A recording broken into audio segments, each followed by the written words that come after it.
I want to welcome all of the GoMotorBids.com members to the new John Bickford auction here at GoMotorBids.com. My name is Russ Dickey. I'm the Director of Marketing for GoMotorBids.com, and I've had the pleasure today of speaking with John Bickford. Many of you collectors and NASCAR insiders know him best as the stepdad for four-time Cup champion Jeff Gordon. He's been with Jeff since the very beginning, and kind of the man behind the legends, from the quarter midget championships all the way to the Cup championships, and he's now the vice president and general manager of Jeff Gordon Incorporated. What many folks don't know is that he's kind of seen the racing industry and the collectible hobby from many different angles. He worked extensively with action performance and acquired many samples and licensing prototypes for his own collection. And many of these things that we'll be featuring in the John Bickford auction house here at GoMotorBids.com. Now, John, you know, I got to ask you, 30 years ago when you and Jeff were doing that at the little quarter midget track in Rio Lindo, California, 30 years later, did you think this is where you guys would be? Yep, right here, doing something with GoMotorBids, absolutely. I know you guys hadn't started yet, but I kind of like dreamed it one night. No, actually, I had no idea. You never know what's going to take place. You just go to the next race, try to win it, go to the next race, try to win it. It's not a lot different than today's Olympics. Those kids are just having fun, getting the next event and try to do the best they can. And I mean, that's pretty much what we did. And you just never realize, you know, what's going to actually take place. And you accumulate, and I'm not much of a collector, though I'm a collector, you know, and it just seems like all the stuff that we have here today belongs in the hands of the fans. They're the ones that are passionate about it. I'm with it every day, so it's, I mean, why not share all this stuff with the other people? You know, things here that people have never seen. We're going to open some cabinets that haven't been opened in probably 14 years, so I'm not sure what's going to fly out of the cabinet and how much dust will be on it, but it should be fun. Tell all the folks just a little bit of background, kind of where you saw the collectibles industry go from the time that you first got into it to kind of where it is today. It exploded in a way that nobody expected, I think. Well, I think what you're going to see today is things that long before licensing and the collectible market was really there. I think that Dale Earnhardt really was a big leader. Richard Petty was a big leader in all of that back in the 80s. And the fans became connected to their favorite driver through these various collectibles. And so people were coming out of the woodwork making widgets of the week, and that's what we're going to see today. There's a few things that just have never been done that were back in the 90s and early 90s, and you know, we just we always prided ourselves in having high quality stuff for Jeff. So in the early days, the manufacturing was done in the United States. It wasn't done offshore. So we'll see a few things that were U.S. made. A lot of collector cards. Prior to diecast, the collector cards were the biggest thing in the industry. You know, we all grew up, older folks like myself and some of the other people are here today. We grew up with collector cards and baseball cards and chewing gum and all that kind of stuff. And of course, it moved on to diecast cars, which was a closer replication of what the guys used every day. So in their racing, but we have it all the way back. So it's going to be interesting to see what we come up with. We're going to take a stroll through the shop here in just a second and open the John Bickford treasure trove, so to speak, and give you guys just a glimpse of some of the items that we'll be featuring here in the John Bickford auction house at GoMotorBids.com. You know, one question a lot of the collectors might be asking is why have you decided now to part with some of this stuff? Well, you know, like I said earlier, I think this stuff belongs in the hands of the fans. I mean, what good is it to do sitting in a cabinet for 14 years? And I'm not really a collector. I get to be with Jeff virtually all the time. I'm with all the guys, and you know, I see the passion that so many of the fans have for this stuff, and it just seems that this should be in the arms of someone that really cares, and it's their only connection to the sport. And why not open these cabinets up and let the people have that opportunity? Let's go take a look at it. And I'll tell you, before we close, I want to say that you've been a huge proponent and advocate of GoMotorBids.com. We're honored to be auctioning this off on your behalf, and we thank you for all your years of support. Oh, I appreciate all the things you guys do for the fans. For you members and collectors, let's go take a look at what he's got.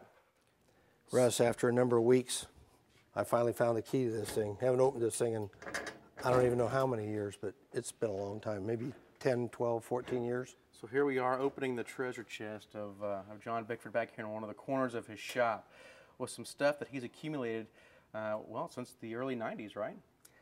Yeah, I'm laughing. This piece right here is the riser and the seat from Jeff's sprint car in 1985. The first time he ever raced a sprint car.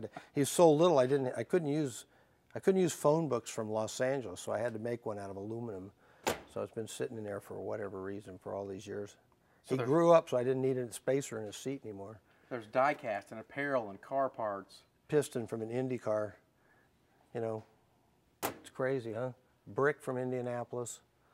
You know, World of Outlaw cards from 1988, 1987. And these were things that were sent to you as licensing samples and prototypes, is that right? You know, they didn't do that back in these days. You know, what happened was that what you did is that there was no such thing as really samples. You provided them a license to do something, and they, out of generosity, they'd give it to you. It wasn't that we got so used to collecting samples that we put it into contracts. We called them samples later on. This is all about generosity. This is about, they said, well, we made some collector cards of Jeff. We thought you'd like to have some as a dad. Oh, okay, fine, cool, you know, so they give them to me. But licensing samples really started occurring about 1995 or 1996. We started putting them into licensing agreements. So we would, from 96 or so on, we started saying, okay, we need 6 samples, we need so many samples. Then we had pre-production samples, and pre-production samples were generated as a result of mistakes being made as we went offshore. Okay, we went into China and various places. The people there didn't understand racing, so it was just decoration to them. So what had happened is they would decorate things incorrectly, not knowing any better. And so they'd send them to us decorated wrong, and we'd say, oh, you have to make these changes. Well, in the early days, the changes were made. We get the cars wrong, not productions. We get the first car, uh-oh, this is wrong. This decal is upside down. This is wrong. So then we started pre-production samples. And then following pre-production samples, we said, well, this is another way that we can have some things, one for the driver, one for the owner, maybe one for the sponsor. So we said, well, let's have 6. And that's how the whole thing got started. But it really, the samples really started in pre-production samples, and production samples started about 96. I know in 94 we didn't do it, you know, so, but it's kind of interesting. And what you're seeing here is a lot of cards, because prior to diecast, the big collectible was cards. And of course, then in 1994, when Fred Wagenall started action in building replicas of the actual cars in a high quality, not a real low quality car, everybody wanted to have those cars. And of course, they all started out 64 scale cars. And then, as all Americans want something bigger, we went to the 24 scale cars. And then, of course, Fred kept making everything better, and we went to the 18 scale cars, and we kept getting better and better and better. And of course, early light manufacturing came into the scene, and they stepped the game up considerably. But what happened was that then the trading card business basically went away. We have one trading card company today, and in these days here, you're going to see 5 or 6 different trading card companies that were making all the cards. So it's just an evolution, and evolution's in this cabinet. For all you GoMotorBids.com members, some of this stuff in here hasn't seen the light of day in more than a decade. So we're going to start digging into it and picking out some of the highest profile pieces. We're going to shoot an individual video segment for a lot of these pieces that you'll see in the actual auction listing itself. So stay tuned, because over the coming weeks and months, the product you see in this cabinet is what we'll be featuring in the John Bickford auction here at GoMotorBids.com. Well, we've gotten the opportunity to spend several hours this morning with John Bickford here in his private shop in North Carolina, and we're going to wrap things up and start packing some of this stuff up and shipping it back to the GoMotorBids.com offices so we can put it on the auction site for all you fans and collectors to have a shot at. But John, I want to thank you so much, not only for the tour of this place, but for the opportunity. We're honored to be auctioning this off on your behalf. You've been a huge advocate and a proponent of GoMotorBids.com, and you know, integral to our success in the collectibles auction business. So we're honored to do this for you, and we appreciate the opportunity.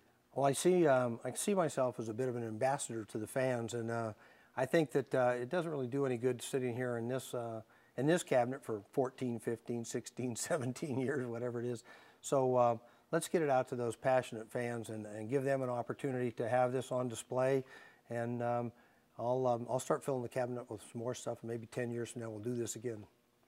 Guys, this stuff will all be available right here in the John Bickford auction collection section only at GoMotorBids.com. We're going to start wrapping it up before Jeff walks in and saying, don't sell that.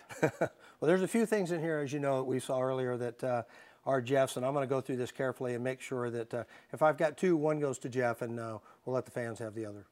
Collectors, we hope you guys have enjoyed our video tour through some of this stuff, and we hope that you guys enjoy bidding on it as much as we've gotten the chance going through it. Thanks again for all your visits and all your bids here in this section.